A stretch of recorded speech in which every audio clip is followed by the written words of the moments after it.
bro, nice jersey bro. Oh, thank you. Ni jersey apa Ni jersey Spain. Tapi ni special edition lah. Kenapa Sebab kalau kau tahu Spain memang pakai Adidas. Maksudnya fantasy kit lah. Ya, betul.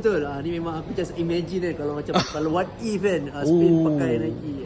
And then sepatutnya aku bukan fan Spain tau. Kena clarify lah. So aku minat Jerman, tapi Jerman dah kalah World Cup. Tapi sebabkan kau pernah tahu tak ni Lalang. Lalang. Aku lah orangnya. Sebab tu aku pakai ni sebab asalkan bukan Argentina. Sebab dia yang score final. Ya, sebab tu lah aku saja jalan-jalan dekat depan orang ramai ni saja nak reach orang ke. So kat sini bro buat apa kat sini? Hari ni aku ada shooting podcast. Podcast? Tak dekat dah sampai dah ni. Nak ikut boleh? Boleh tak dah. Alright, jom. Okay.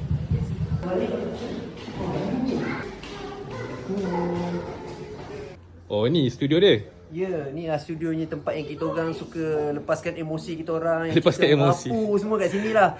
Ni apa, set studio Lego FC. So ini tempat dia. So what 3 things that you like about this podcast Lego FC? Satu benda lah ya, kalau 3. 3? Ketiga Nombor 3. Nombor 3 aku rasa dia jujur. Jujur honest lah. Jujur. Lepas tu nombor 2 banter dia best. And yang paling aku suka is the bukan cakap this tu lah, true lah. Paling true, paling best lah. Paling true lah, the emotion tu. Kalau nak saksikan podcast Lego ni kat mana? Boleh tengok dekat YouTube channel Lego FC. So kat situ semua ada. And then kalau nak tengok yang snippet-snippet Rich Bait semua, boleh tengok dekat all social media kita orang Lego FC. Alright, okay. Thank you bro. Alright.